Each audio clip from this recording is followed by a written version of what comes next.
बिस्मिल्लाहिर्रहमानिर्रहीम। नाज़रीन, programme current affair के साथ आपका मेज़बान सैयद आसिफ अली हमदानी हाज़िर खिदमत है। नाज़रीन, आए रोज़ हमारे यहाँ एक नए नए ड्रामे हो रहे हैं, नए नए हालात व वाक़यात में और आए रोज़ एक नए नए हादसात हो रहे हैं, नए नए कमालात हो रहे हैं। क्योंकि हमारे यहाँ कोई चीज़ भी स्मूथली या जिसे आप कहें कि एक मामूल के मुताबिक कोई चीज़ भी अपना जो है वो काम नहीं कर रही है, चाहे वो जमहूरियत हो, चाहे वो अमरीयत हो, चाहे वो इदारे हों और चाहे वो एजेंसीज़ हों या जो भी इदारे हों। आज एक वक़ुआ हुआ, एंटी करप्शन रावलपिंडी ने साबिक वफाकी वज़ीर ह्यूमन राइट्स मोहतरमा डॉक्टर शीरी मिज़ारी को बड़े भोंडे अंदाज से गिरफ़्तार किया और वो पूछती रहीं कि मुझे बताएं कि आपके पास कोई वारंट गिरफ़्तारी, कोई आर्डर, कोई समन, कोई चीज़। लेकिन हस्बे मामूल लेडीज़ ख़वातीन ने उनके साथ गाड़ी के अंदर बदतमीज़ी की, उनको घसीटा और ये वीडियो सारी कौम ने देखी। नाज़रीन, इस किस्म के वाक़यात पहले भी होते रहे हैं हमारे जो सियासतदान हैं उनके साथ, लेकिन ख़ातून के साथ इस किस्म का रवैया जो है ये किसी सूरत भी काबिल तारीफ़ नहीं है। अगर कोई केस था तो उसके बाकायदा वारंट गिरफ़्तारी होने चाहिए थे, सर्च वारंट होने चाहिए थे और कोई उससे पहले नोटिस जारी होने चाहिए थे। अब दूसरा जो एक अच्छा आज लगा कि जो अभी वज़ीर आला हैं हमज़ा शहबाज, उन्होंने बड़ी सख्ती से इसके ऊपर नोटिस लिया और उन्होंने वाज़ेह तौर पर एंटी करप्शन को कहा कि आपका तरीक़ाकार जो है ये बिल्कुल गलत है और आप फौरी तौर पे मोहतरमा शीरी मिज़ारी को रिहा करें। जबकि उनकी बेटी का मौक़िफ़ कुछ और है। वो कहती है कि मेरी वालदा को सच बोलने की सज़ा दी जा रही है, मेरी वालदा पे कोई केसेस नहीं है और ना ही वो एंटी करप्शन को मतलूब है। ये गैर कानूनी तौर पे हरासा किया गया और उस मोहतरमा शीरी मिज़ारी की बेटी ने एक रिट पिटिशन भी दायर किया है इस्लामाबाद हाई कोर्ट में, जिसके ऊपर आज रात को अदालत बैठेगी और हायरिंग होगी। नाज़रीन, ये दुनिया में अजीब ही पाकिस्तान में जो अभी तमाशे हो रहे हैं कि रात को अदालतें लग रही हैं, रात को फैसले हो रहे हैं, दिन की रोशनी में वारदात डलती है, रात को अदालत लगती है। आज दो हमारे ARY के सहाफ़ी हैं, अरशद शरीफ और साबिर शाकिर, उनके ऊपर भी मुख्तलिफ़ थानों के अंदर, सिंध के अंदर, पंजाब के अंदर उनके ऊपर भी मुकदमात दायर किए गए हैं और उनके ऊपर भी सहाफ़ती तंजीमें और हमारे सहाफ़ी भाई जो हैं वो सरापा एहतजाज हैं। उसकी भाई हायरिंग आज रात को होनी है।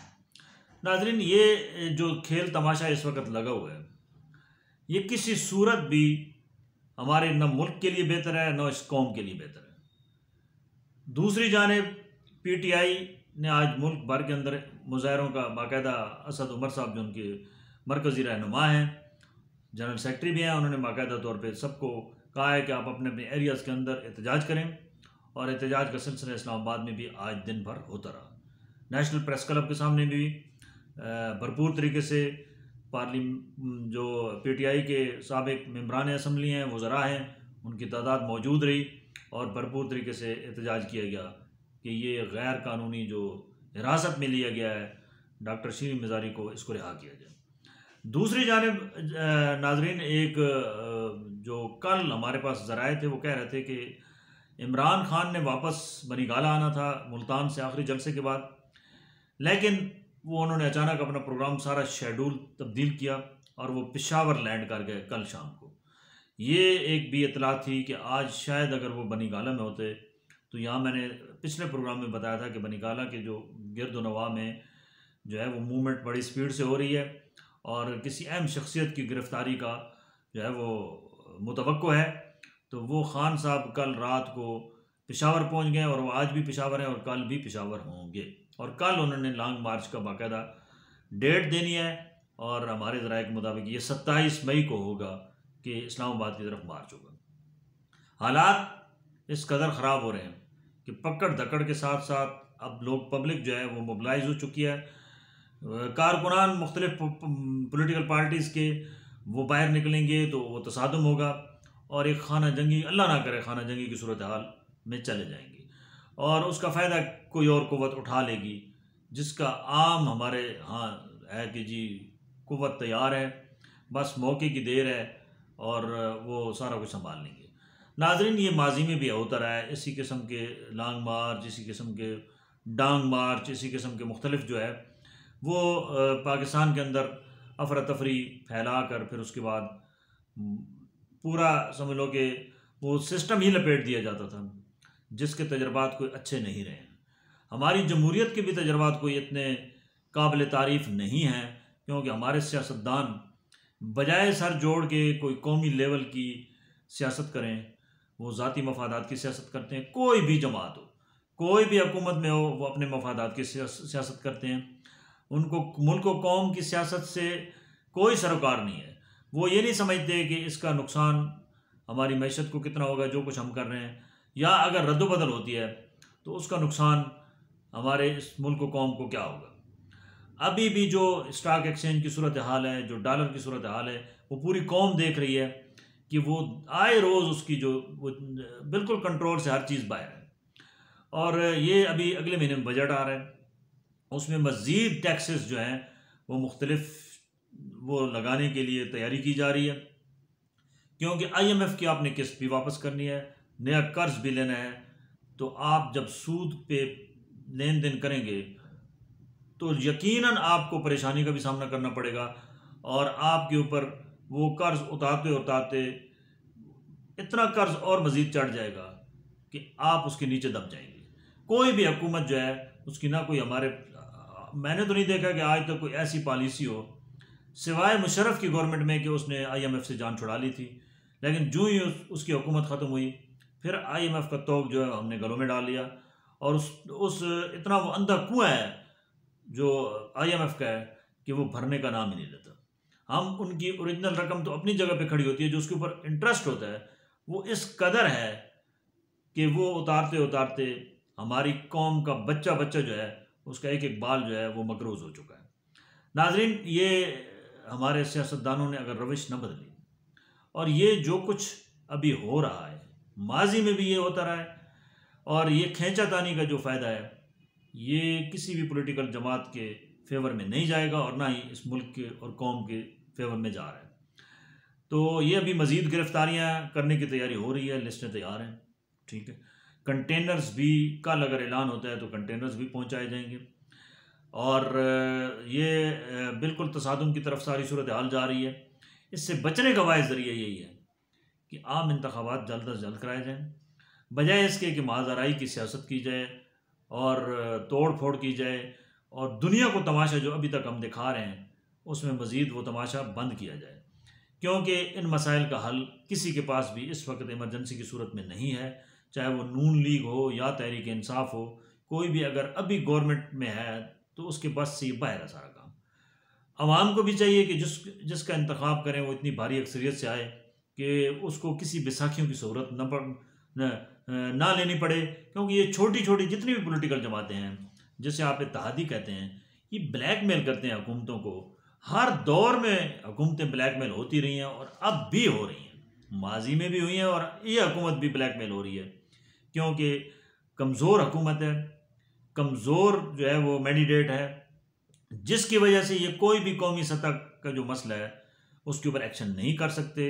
एक्शन करते हैं तो मुखालफीन क्या उनके अपने इत्तेहादी भी उसके ऊपर रिएक्शन के तौर पे उनसे नाराज़ हो जाते हैं और वो फिर उनकी मिन्नतें समाजतें करके उनके तहफ़्फ़ुज़ को यकीनी बनाने के लिए उनकी हर जायज़ और नाजायज़ बात को वो मानने पे मजबूर हैं। नाज़रीन, एक तो ये बहुत बड़ा हमारा अलमिया है कि हम तसादुम की तरफ जो जा रहे हैं उसमें नुकसान जो है वो नाकाबिल तलाफ़ी होगा। दूसरा, ये पॉलिटिकल हमारे जो वर्कर्स हैं उनकी तरबियत नहीं हो रही है, उनको बदतहज़ीबी जो सिखाई जा रही है, ये मुआशरे के अंदर हम एक ऐसा अदमे समझ लो कि इस्तेकाम ला रहे हैं कि जिसकी मिसाल माजी में नहीं मिलती। इस तरफ भी हमें तवज्जो देना होगा। कोई भी पॉलिटिकल जमात है अखलाकियात से गिरी हुई कोई गुफ्तगू कोई पॉलिटिकल लीडर कोई पॉलिटिकल एनालिस्ट ना करे, क्योंकि ये हम इस आने वाली नस्ल को क्या पैगाम दे रहे हैं कि हम किस किस्म के सियासी अक़दार के हामिल हैं। हमारी सियासत इस वक्त बिल्कुल खेल तमाशा बन चुकी है और खुदारा तमाम पॉलिटिकल जमातें इसकी तरफ तवज्जो दें, क्योंकि ये मिल बैठ के मसाइल हल होंगे।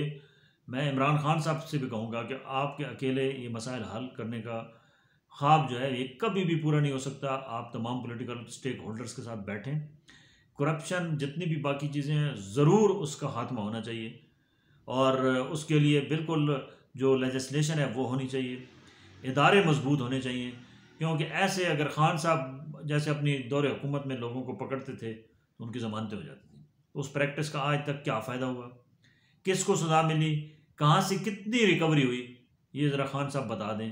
अगर वो इसी प्रोसेस के साथ साथ वो साथ इस्लाहात करते इदारों के अंदर, जैसे इलेक्शन कमीशन है, जैसे आपका एंटी करप्शन है, जैसे FIA है, जैसे बाकी इदारे हैं, तो शायद बहुत सारे जो है हालात इस वक्त तब्दील हो चुके होते। बदकिस्मती से अभी भी अगर आप ईमानदार ऑफिसर ढूंढना शुरू कर दें तो आपको उंगलियों पे गिने हुए मिलेंगे। यानी इस कदर हमारी सराहियत कर चुकी है करप्शन, और जो हमारे अंदर एक समझ लो कि उसको नेगेटिविटी वो इस कदर सराहियत कर चुकी है कि हमें ईमानदार और फ़र्ज शनास बंदे मिल ही नहीं रहे हैं इदारे चलाने के लिए। उसकी वजह कि हमारे इदारों के अंदर जो भर्तियाँ होती रही हैं माजी में, सियासी बेस पे हों या किसी और बेस पे, वो उन मेरिट का जनाजा निकाला गया है और मनपसंद लोगों को लाया गया है और उनको एक मखसूस अज़ाइम के लिए सरकारी कुर्सी दी गई। वो सरकारी मराआत लेते हैं और डिलीवर कुछ नहीं करते। वो किसी के इशारे पे किसी के ख़िलाफ़ कार्रवाई फौरी तौर पे कर लेते हैं, लेकिन आवाम की फलाह बहबूद के लिए अगर उनको कहा जाए कि इदारा अपना काम करे तो वो इदारा काम करने को तैयार नहीं है। और वो सरकार का जो पैसा होता है वो हमारे टैक्स का पैसा है, वो हमारे सिविल सर्वेंट हैं, वो हमारे नौकर हैं। लेकिन वो अगर आप एक SHO या एक तहसीलदार या एक बड़े लेवल का कोई भी आप डिस्ट्रिक्ट का ऑफिसर ले लें, एक आम गरीब बंदे की जुर्रत नहीं है कि उसके दफ्तर में घुस सके, उससे मुलाकात कर सके या वो अपनी फरियाद सुना सके, और ना ही कोई उसकी फरियाद सुनने को तैयार है। तो नाज़रीन, ये एक बड़ा हमारा कौमी अलमिया है, इस पर हमें सोचना होगा।